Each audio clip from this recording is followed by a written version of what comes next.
Good morning students, मैं आ गया आपको क्लास 12th का करंट इलेक्ट्रिसिटी लेक्चर नंबर 27 लेके, जिसमें हम आपको बताने वाले हैं व्हीटस्टोन ब्रिज। व्हीटस्टोन ब्रिज से रिलेटेड इसमें जितने भी कॉन्सेप्ट होगा मैं आपको देने वाला हूँ। वीडियो को शुरू से लेके अंत तक देखिएगा, आपका कॉन्सेप्ट क्लियर हो जाएगा, है ना। तो चलिए बिना टाइम वेस्ट किए हुए कॉपी और पेन निकालिए, मेरे साथ जुड़ जाइए। हेडिंग डालिएगा व्हीटस्टोन ब्रिज। व्हीटस्टोन ब्रिज में मैं आपको क्या होता है व्हीटस्टोन ब्रिज ये तो बताऊंगा ही, इसका यूज कहाँ होता है वो भी बताऊंगा। बैलेंस्ड कंडीशन ऑफ गैल्वेनोमीटर क्या होता है वो बताने वाला हूँ, और फिर बैलेंस्ड व्हीटस्टोन ब्रिज क्या होता है उसको बताऊंगा। और फिर इसके लिए जो कंडीशन होता है उसको हम प्रूव करेंगे यहाँ पे, और फिर आपको दो अच्छे सवाल करा देंगे और दो सवाल आपको होमवर्क में दे देंगे। ये सब कुछ देखने के बाद आपको वीडियो अगर अच्छा लगे तो फिर दूसरे को भी बोलिएगा वो भी देखे, है ना। आते हैं पॉइंट पे। सबसे पहले मैं आपको ये बताऊंगा कि व्हीटस्टोन ब्रिज होता क्या है। व्हीटस्टोन ब्रिज जो है यह एक मेथड है, यह एक रूल है जिसके हेल्प से हम क्या करते हैं, जिसकी हेल्प से हम अननोन रेजिस्टर्स की वैल्यू को फाइंड करते हैं, है ना। व्हीटस्टोन ब्रिज जो है यह एक मेथड है जिसकी हेल्प से हम अननोन रेजिस्टर्स की वैल्यू को फाइंड करते हैं। यानी कि Wheatstone bridge is a method through which we find the value of unknown registers with the help of known registers. इसमें कुछ रेजिस्टर्स ऐसे होते हैं जो पहले से मालूम होता है, कुछ रेजिस्टर्स ऐसे होते हैं जिसको मुझे फाइंड करना होता है। तो उसी में से जो पहले से नॉन रजिस्टर्स है उसके हेल्प से हम क्या करते हैं, अननोन रजिस्टर्स की वैल्यू को फाइंड करते हैं। तो इसको एक लाइन लिख लेना है, it is a method to find the value of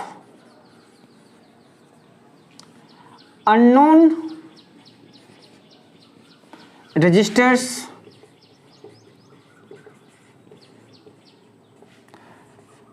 with the help of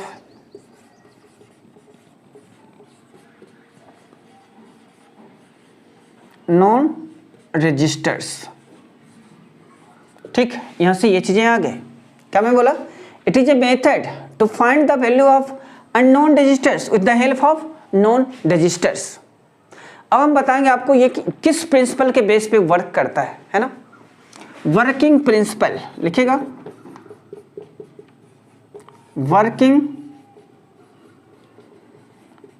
working principle of Wheatstone bridge. Wheatstone bridge जो है किस प्रिंसिपल के बेस पे वर्क करता है। Wheatstone bridge balance condition of galvanometer के बेस पे वर्क करता है ना।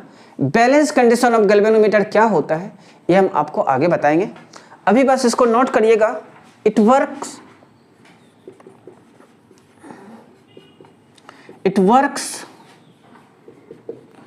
On the principle of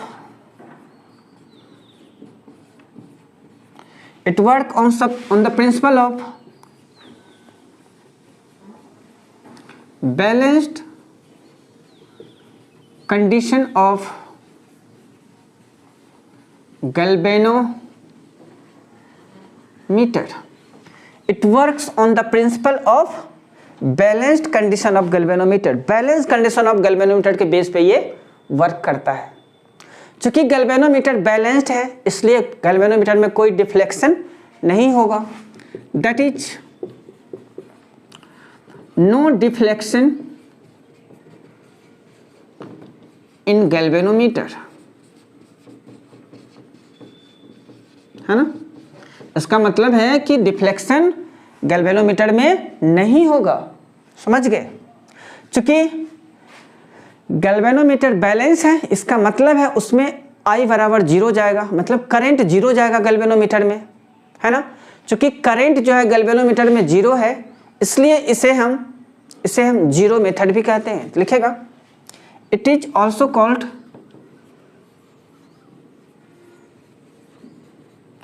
also called zero method. It is also called zero method, है ना। दैट इज आई जी बराबर जीरो। आई जी बराबर जीरो का मतलब होता है कि current in galvanometer is zero. Current in galvanometer is zero, यानी जब गैल्वेनोमीटर में कोई करंट नहीं जाएगा तो उसमें कोई डिफ्लेक्शन नहीं होगा। कोई डिफ्लेक्शन नहीं होगा इसका मतलब वो बैलेंस गैल्वेनोमीटर है। अब जो है चूंकि उसमें करंट जीरो जा रहा है इसलिए इसको हम जीरो मेथड भी कहते हैं। तो चलिए यहाँ से ये चीज़ें आ गई, इसको नोट करिएगा। अब हम आपको कंस्ट्रक्शन बताएंगे व्हीटस्टोन ब्रिज का, कैसे हम कंस्ट्रक्शन करते हैं। इसको मिटा दें, चलिए ठीक।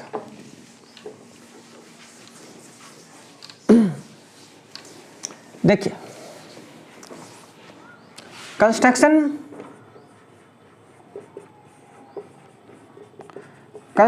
ऑफ व्हीटस्टोन ब्रिज, इसके लिए हम क्या करेंगे, 4 रजिस्टर्स लेंगे, है ना, 4 रजिस्टर्स, और इस चारों रजिस्टर्स को स्क्वाड के साइड से हम क्या करेंगे, कनेक्ट कर देंगे। इस तरह करके रजिस्टर्स को स्क्वाड के साइड से कनेक्ट करेंगे,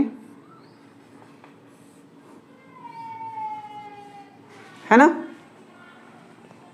अब यहाँ पे देखिए ये R1 है, ये R2 है, ये R3 है और ये R4 है, समझ गए।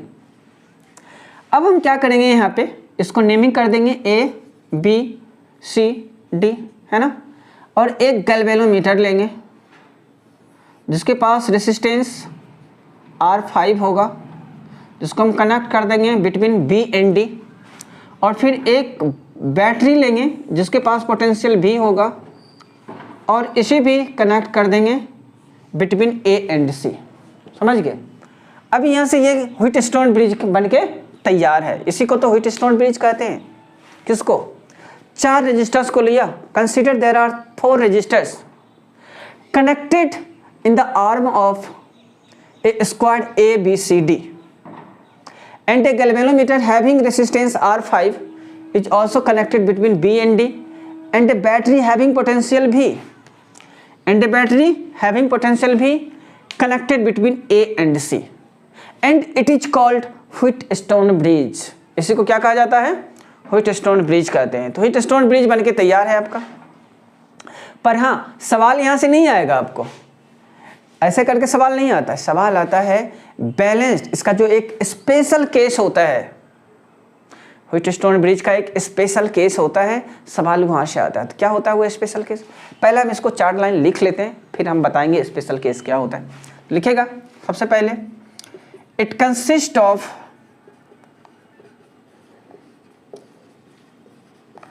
4 registers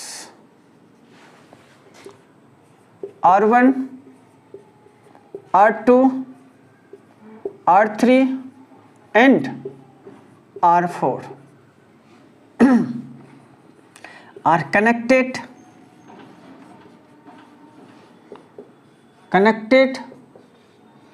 in the arm of a square A, B, C, D, है ना। एक स्क्वाड है A, B, C, D जिसके चारों आर्म पे चारों रजिस्टर्स को क्या किया गया है, कनेक्ट कर दिया गया है, जिसमें से where R1, R2 and R3 are known registers। ये नॉन रजिस्टर्स हैं। And R4 is the unknown registers. क्या है ये, अननोन रजिस्टर्स है ना। एक गैल्वेनोमीटर, उसके बाद में बोला ना, एक गैल्वेनोमीटर लिया जिसके पास रेजिस्टेंस R5 है, जिसको B और D के बीच कनेक्ट किया गया है। एक galvanometer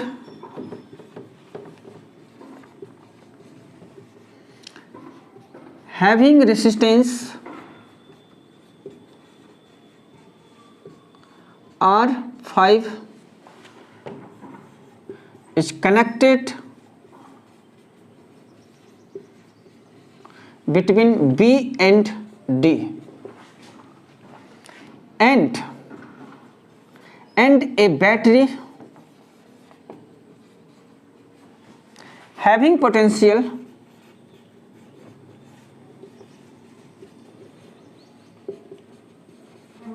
V is connected between A and C। इसको A और C के बीच जो है कनेक्ट कर दिया गया है, as shown in figure, as shown in figure। It is called Wheatstone bridge। इसी को व्हीटस्टोन ब्रिज कहा जाता है ना। It is called Wheatstone bridge. बस सवाल यहाँ से नहीं आता है, तो सवाल कहाँ से आता है? सवाल इसके एक स्पेशल केस से आता है, स्पेशल कंडीशन से आता है। तो वो स्पेशल कंडीशन हम अब बताएंगे, इसको नोट करिएगा। आप लोग नोट कर लिए क्या? चलिए मैं मिटा रहा हूँ इसे। अब देखिए,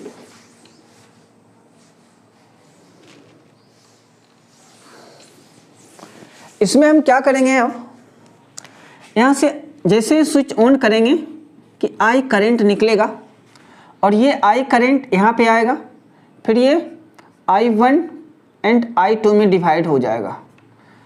अब देखिए I1 I2 में डिवाइड होगा, उसके बाद फिर यहाँ पे आएगा, कुछ करंट इधर, कुछ करंट इधर, कुछ करंट यहाँ से इधर, है ना। मतलब इसका मतलब है कि गैल्वेनोमीटर में डिफ्लेक्शन होगा।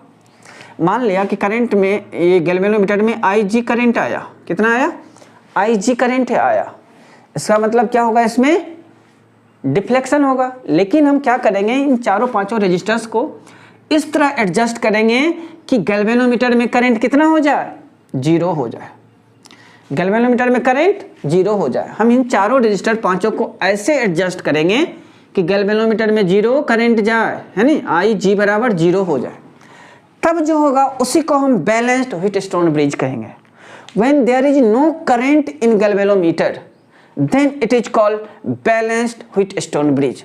मतलब जब गैल्वेनोमीटर में कोई डिफ्लेक्शन नहीं होगा तब जो होगा व्हीटस्टोन ब्रिज, उसे हम बैलेंस्ड व्हीटस्टोन ब्रिज कहेंगे। समझे क्या ये बैलेंस्ड व्हीटस्टोन ब्रिज क्या होता है? When there is no deflection in galvanometer, then it is called balanced Wheatstone bridge. तो ये किस तरह का होगा? डिफ्लेक्शन कब नहीं होगा? जब इसमें कोई करंट नहीं जाएगा। अब जब कोई करंट नहीं जाएगा तो ठीक है, डिफ्लेक्शन भी नहीं हुआ। बताओ इससे क्या फ़ायदा होगा आपको? फ़ायदा क्या होने वाला है? चलो, इससे फ़ायदा ये होगा, इसमें जब कोई करंट नहीं जाएगा तो इसका मतलब है कि ये कोई काम का ही नहीं है, करंट ही नहीं जा रहा है इसमें, तो इसको हम हटा सकते हैं यहाँ से। इसको हम यहाँ से रिमूव कर देंगे। तो रिमूव करने से क्या फ़ायदा? अरे देखो, जब ये है तब आपको इसको जोड़ कर निकालने का, R इक्विवेलेंट निकालने का कोई रास्ता दिख रहा है क्या? कोई रास्ता नहीं दिख रहा है। ना तो ये सीरीज में है, ना तो ये पैरेलल में है। अब जैसे ही इसको रिमूव करेंगे क्या होगा? ये दोनों सीरीज में हो जाएगा और फिर ये दोनों सीरीज में हो जाएगा। फिर इन दोनों का कॉम्बिनेशन, इन दोनों का कॉम्बिनेशन आपस में पैरेलल में हो जाएंगे और फिर हम वैल्यू निकाल लेंगे। समझे क्या? क्या मैं बोला? क्या फ़ायदा होगा? बैलेंस कंडीशन से क्या फ़ायदा होगा? फ़ायदा ये होगा कि इसमें कोई करंट नहीं जाएगा। इसमें कोई करंट नहीं जाएगा, इसका मतलब ये किसी काम का नहीं है। किसी काम का नहीं है तो इसको यहाँ से डिस्कनेक्ट कर दो, हटा दो। अब हटाने के बाद क्या होगा? हटाने के बाद क्या होगा? ये I1 करंट जो है, जो यहाँ पे है, वही I1 करंट यहाँ भी आएगा, है ना। ये I2 करंट है यहाँ, वही करंट I2 यहाँ भी आएगा। मतलब ये दोनों सीरीज में और ये दोनों भी सीरीज में आपस में पैरेलल में हो जाएंगे और वैल्यू हम निकाल लेंगे। इससे यही फ़ायदा होने वाला है। समझ गए क्या? तो चलिए हम इसको लिखते हैं। लिखेगा, when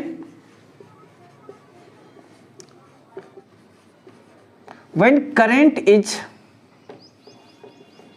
passed through the circuit,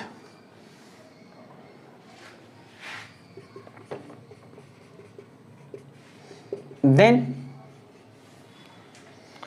galvanometer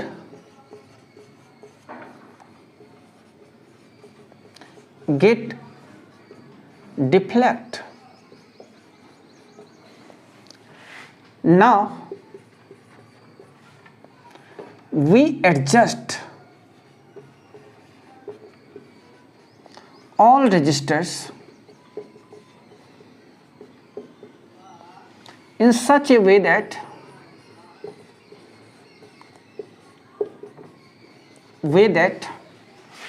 there is no current, there is no current या there is no deflection, there is no deflection in galvanometer.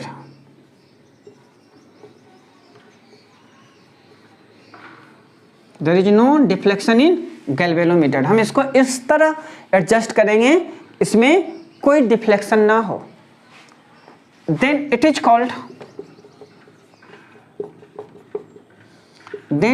called balanced Wheatstone bridge. इसी को हम क्या कहेंगे? बैलेंस्ड व्हीटस्टोन ब्रिज कहेंगे. यहां पे मुझे क्या करना है? Here we have to find R1 by R2 बराबर R3 by R4 when no current passes through galvanometer. यानी कि जब गैल्वेनोमीटर से कोई करंट पास नहीं करेगा तब जो है R1 बाय R2 बराबर R3 बाय R4 होगा. मतलब बैलेंस कंडीशन आप कैसे पहचानोगे? बैलेंस में है, बैलेंस कंडीशन में है व्हीटस्टोन ब्रिज या नहीं है, इसको पहचानने के लिए आप क्या करोगे? R1 बाय R2 बराबर R3 बाय R4 चेक करोगे. अगर ये ऐसा हो गया तो इसका मतलब समझिएगा इस गैल्वेनोमीटर में कोई करंट नहीं जा रहा है और व्हीटस्टोन ब्रिज जो है बैलेंस्ड व्हीटस्टोन ब्रिज है. और फिर ये दोनों सीरीज में करके और फिर आपस में दोनों पैरेलल में हो जाएंगे और हम वैल्यू निकाल लेंगे. समझ गए क्या? तो अब जो है हम यही प्रूव करेंगे. If there is no current, यदि करंट गैल्वेनोमीटर में 0 है तो R1 बाय R2 बराबर R3 बाय R4 होगा. क्या मैं बोला? If there is no current in galvanometer then R1 by R2 बराबर R3 बाय R4, है ना? तो चलिए हम इसको प्रूव करते हैं. इसको नोट करिएगा. नोट कर लिए? ठीक. अब इसे हम प्रूव करेंगे कि कैसे होता है ये. देखिए सबसे पहले हम क्या करेंगे? ये तो आप जानते हो ये पॉजिटिव टर्मिनल है, ये नेगेटिव है. अगर यहाँ पे V है तो यहाँ पे 0 हो जाएगा. चलो यहाँ पे देखो कुछ भी नहीं है, कुछ भी नहीं है, कुछ भी नहीं है, तो यहाँ पे क्या हो जाएगा? V हो जाएगा. फिर यहाँ पे 0 है पोटेंशियल, तो ये पोटेंशियल यहाँ पे यहाँ तक यहाँ भी 0 हो जाएगा. यानी कि यहाँ का A पॉइंट का पोटेंशियल V हो गया और C पॉइंट का पोटेंशियल 0 हो गया. अब देखो हम क्या करेंगे, इसमें से एक चीज एज्यूम करेंगे. Assume there is no current in galvanometer.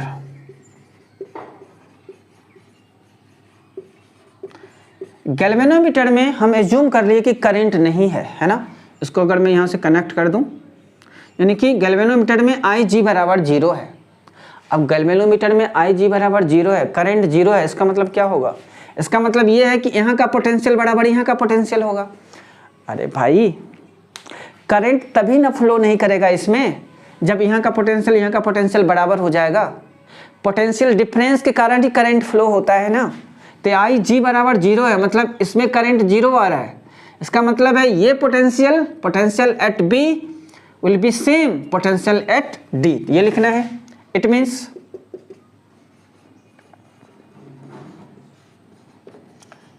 Potential at B and potential at D will be same. That is VB बराबर VD बराबर x। तो यहाँ का भी पोटेंशियल मैं x मान लेता हूँ और यहाँ का भी x मान लेता हूँ। ठीक है, क्या मैं बोला, यहाँ पे कोई करंट नहीं जा रहा है, इसका मतलब है कि यहाँ का पोटेंशियल बराबर है। पोटेंशियल जब सेम रहेगा तभी ना करंट फ्लो नहीं करेगा, तो करंट फ्लो नहीं हो रहा है, इसका मतलब यहाँ का पोटेंशियल बराबर है। तो मैं क्या किया, यहाँ का भी x मान लिया और यहाँ का भी x मान लिया। अब देखो क्या करना है, मुझे A और B के बीच का पोटेंशियल डिफरेंस निकालना है। तो कैसे निकालेंगे, पोटेंशियल डिफरेंस कैसे निकालते हैं, higher potential minus lower potential. अब मुझे यहाँ पे ये देखना है कि A हायर पोटेंशियल है या B हायर पोटेंशियल है। अब देखो हम कैसे पता करेंगे, करंट किधर से किधर जा रहा है, A से B की ओर जा रहा है। करंट A से B की ओर जा रहा है, करंट किधर से किधर फ्लो करता है, high potential to low potential. ये तो मुझे पहले से मालूम है, current flow from high potential to low potential. इसका मतलब है कि A जो है हाई पोटेंशियल होगा और B लो पोटेंशियल होगा। तो यहाँ से हम लिख सकते हैं V, A पॉइंट का पोटेंशियल V है और B पॉइंट का x है। V माइनस एक्स बराबर, V बराबर क्या होता है, IR होता है, यानी कि करंट कितना है, I1 है और रेसिस्टेंस R1 है। तो यहाँ पे क्या हो जाएगा, I1 R1। ये फर्स्ट इक्वेशन आ गई। पोटेंशियल निकालने आता है ना जी, इन दोनों के बीच का निकालेंगे तो यहाँ का पोटेंशियल माइनस यहाँ का पोटेंशियल इज इक्वल टू यहाँ जो करंट है और रेसिस्टेंस है दोनों के प्रोडक्ट के बराबर हो जाएगा, यानी कि V माइनस एक्स बराबर I1 R1 हो जाएगा। फिर यहाँ से अगर मैं बात करूँ A और D के बीच का पोटेंशियल डिफरेंस कैसे लिखेंगे, भाई I2 तो इधर ही आ रहा है, तो इसलिए ये हाई पोटेंशियल और ये लो पोटेंशियल हो जाएगा।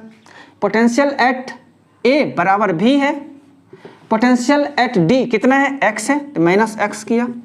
और यहाँ पे कितना करंट है, I2 और रेसिस्टेंस R2 है, तो I2 R2 हो गया। तो ये सेकेंड इक्वेशन आ गई। अब मुझे देखना है, चलो B और C के बीच क्या होगा। B और C के बीच करंट तो इधर ही आ रहा है, इसका मतलब ये हाई पोटेंशियल और ये लो पोटेंशियल। यहाँ का पोटेंशियल x है, x लिखा। पोटेंशियल एट C कितना है, 0 है, 0 लिखा। करंट यहाँ पे I1 जा रहा है और रेसिस्टेंस जो है R3 है, तो यहाँ से ये थर्ड इक्वेशन आ गए है ना, करंट I1 रेसिस्टेंस R3, तो दोनों के प्रोडक्ट के बराबर हो जाएगा potential difference between B and C। अब देखिए, अब हम D और C के बीच लिखेंगे तो करंट इधर ही जा रहा है, ये हाई पोटेंशियल ये लो पोटेंशियल, तो यहाँ पे भी क्या हो जाएगा, x माइनस 0। अरे यहाँ का पोटेंशियल x है, यहाँ का 0 है, तो x माइनस 0। I2 करंट इसमें जा रहा है, रेसिस्टेंस R4 है, तो क्या हो जाएगा यहाँ पे I2 R4, इक्वेशन 4 आ गई यहाँ पे। अब ये 4 इक्वेशन आ गए। अब यहाँ पे हम क्या करेंगे, देखिए इसको मैं मिटा दूं, ऊपर को ये मिटा दूं क्या, चलो हाँ ये मैं मिटा रहा हूं। अब जो है यहाँ पे हम क्या करेंगे, equation first divided by equation second and equation third divided by equation 4। ठीक है, मैं क्या बोला, इक्वेशन फर्स्ट को सेकंड से डिवाइड कर दो। ये फर्स्ट इक्वेशन है, V माइनस एक्स लिखा इक्वल टू कितना है, I1 R1।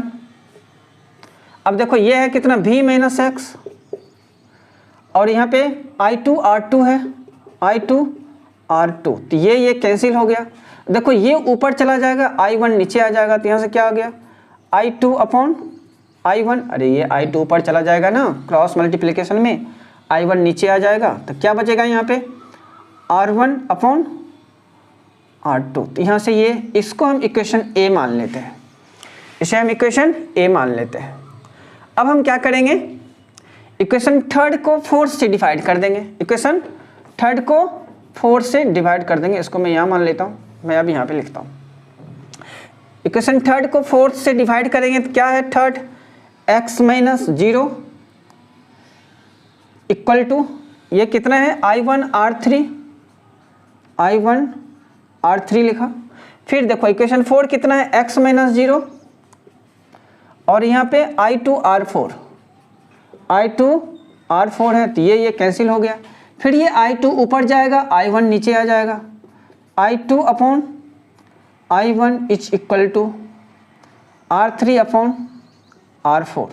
यहाँ से ये B इक्वेशन इसको हम मान लेते हैं, समझ गए क्या। अब मैं इसे मिटा रहा हूँ, है ना। अब देखिए यहाँ पे इक्वेशन ए में I2/I1 बराबर R1/R2 है, इक्वेशन बी में I2/I1 बराबर R3/R4 है। मतलब ये टर्म बराबर है। इसका मतलब है कि ये और ये आपस में इक्वल होगा। क्या मैं बोला, ये अगर ये बराबर है तो ये और ये आपस में इक्वल हो जाएगा। यहाँ से लिखना है from equation a and b, from equation a and b से हम क्या करेंगे, R1/R2 बराबर R3/R4 हो जाएगा। ये प्रूव्ड हो गया। यही तो मुझे प्रूव करना था, ये प्रूव्ड करना था। क्या प्रूव्ड ये करना था, if there is no current in galvanometer then prove that R1/R2 बराबर R3/R4 होता है क्या। तो निकल के आ गया, इसमें करंट 0 दिया और मुझे R1/R2 बराबर R3/R4 हो जाएगा। अब आपको जब भी सवाल आएगा आपको बस यहाँ पे ये देखना है क्या R1/R2 बराबर R3/R4 हो रहा है। अगर ऐसा होगा इसका मतलब है कि बैलेंस्ड व्हीटस्टोन ब्रिज होगा। और फिर आप क्या करिएगा, जो मीड रजिस्टर्स हैं R5 वाला इसको हटा दीजिएगा। इसको हटाने के बाद देखिए ये दोनों सीरीज में, और फिर इसका कम्बिनेशन आपस में पैरेलल में हो जाएगा और फिर हम वैल्यू निकाल लेंगे। तो चलिए यहाँ से प्रूव हो गया, इसको नोट करिएगा। अब हम आपको 2 एग्जाम्पल देंगे यहाँ पे अच्छे और फिर 2 आपको होमवर्क के लिए सवाल दे देंगे। तो इसको नोट करिएगा, मिटा दें, ठीक।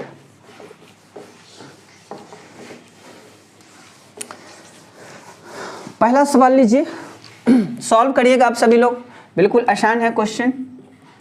पहला ये है,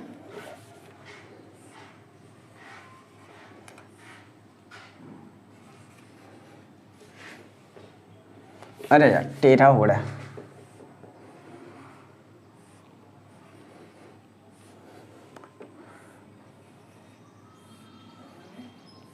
यहां से जो है इसको कनेक्ट किया, ठीक। ये ए पॉइंट है और ये बी पॉइंट है, बीच में एक रेजिस्टेंस लगा दिया, है ना। अगर मैं कहूँ ये जो है इसको मैं अगर बोलूँ ये 5 ओम है, ये 10 ओम है, ये 2 ओम है और ये 4 ओम है और ये 6 ओम है। बोलेगा find R equivalent between A and B. A और बी के बीच जो है आर इक्विवेलेंट आपको फाइंड करना है। तो हम क्या करेंगे यहाँ पे, सबसे पहले R1/R2 R3/R4 चेक करेंगे। मान लिया ये क्या है, R1 है ना, ये R2 है, ये R3 है और ये R4 है, ठीक है। तो यहाँ से देखिए क्या होता है,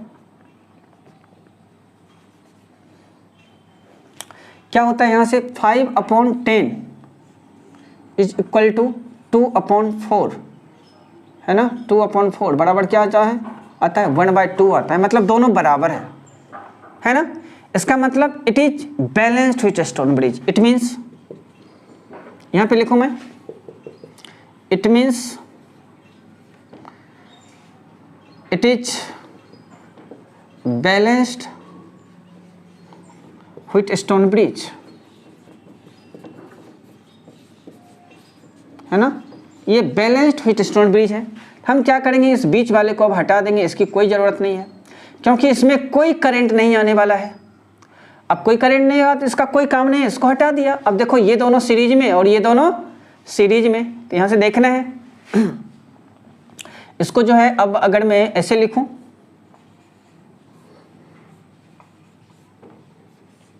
है ना, ये लिखा, ये ए पॉइंट है और ये बी पॉइंट है। देखो ये दोनों सीरीज में है तो 5 + 2 कितना हो जाएगा 7। फिर ये दोनों सीरीज में है 10 + 4 कितना हो जाएगा 14। तो यहाँ से ये चीज़ें आ गए। अब हम इसको क्या करेंगे, निकाल लेंगे।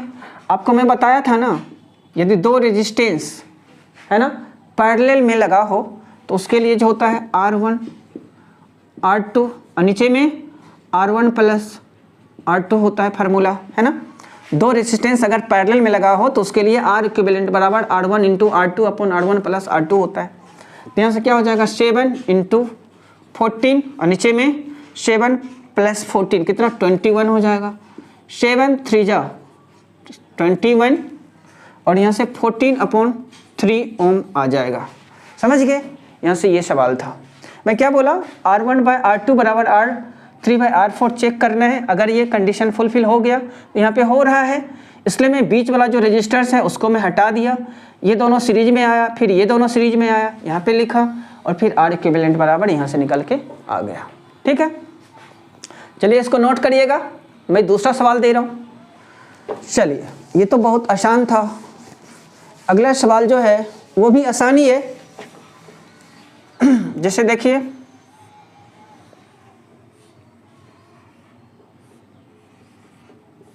यहाँ पे एक रजिस्टर्स लगा दिया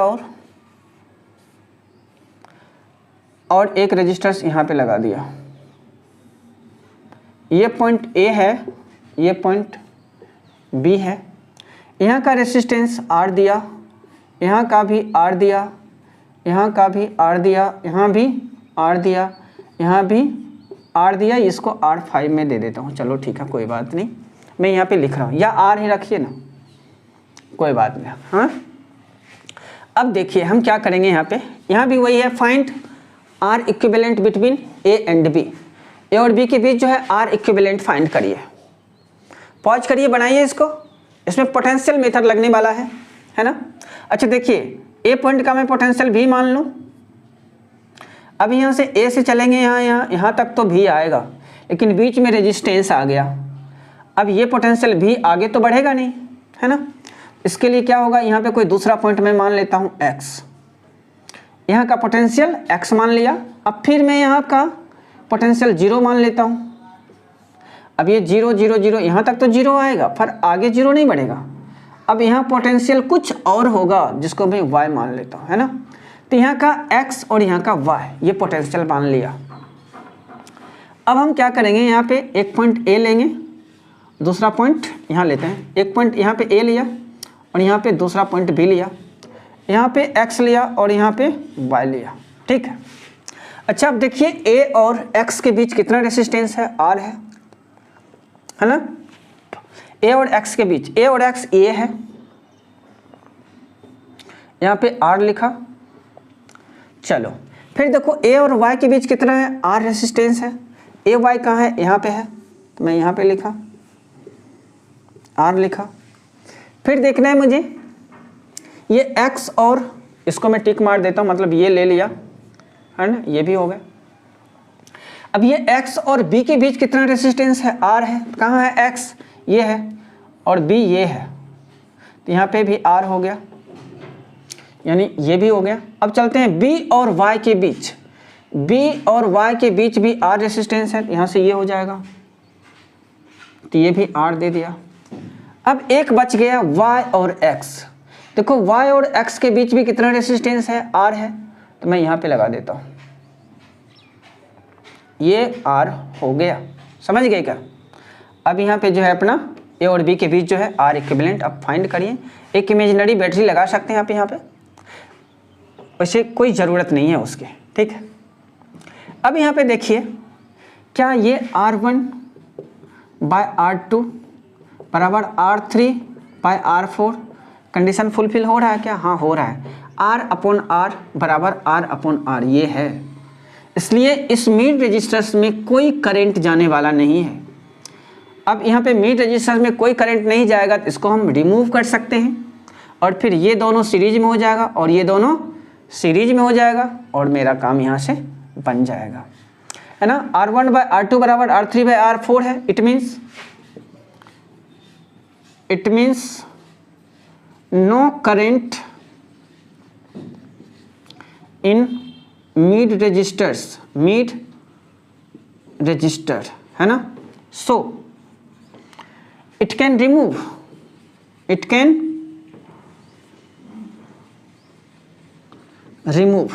है ना, रिमूव कर दिया। अब इसको मैं अगर यहाँ पे बनाऊँ, देखो, और एक यहाँ पे बनाया, यहाँ पे पॉइंट बी रखा और यहाँ पे ए रखा। देखो R प्लस R ये दोनों सीरीज में होगा, कितना हो जाएगा 2R। फिर ये R प्लस R दोनों सीरीज में, यहाँ से आ गया 2R, है ना। अब दो रेसिस्टेंस अगर सीरीज में रहता है और दोनों की वैल्यू सेम होती है तो R इक्विवेलेंट बराबर क्या हो जाता है R/N। यहाँ पे R कितना है 2R के बराबर है तो मैं 2R रखा। N कितना है 1 और 2 यानी 2 है, नंबर ऑफ रेसिस्टेंस है N, यहाँ पे 2 रखा, ये कैंसिल, यहाँ से आ गया R, यानी कि R रेसिस्टेंस निकल के आ गया इसका। अब मैं आपको 2 होमवर्क देने वाला हूँ, है ना, इसको नोट करिए, कर लिए, ठीक। होमवर्क में लीजिएगा पहला सवाल,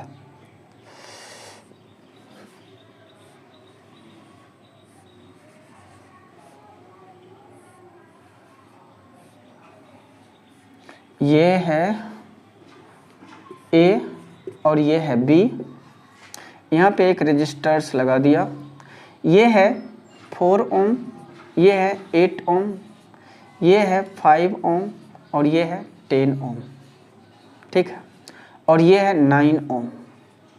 फाइंड R इक्विवेलेंट बिटवीन A एंड B, ये पहला क्वेश्चन है। ये दूसरा है, दूसरा ये है, यहाँ से एक रजिस्टर्स लगा दिया और एक रजिस्टर्स यहाँ से लगा दिया। ये पॉइंट A है, ये पॉइंट B है।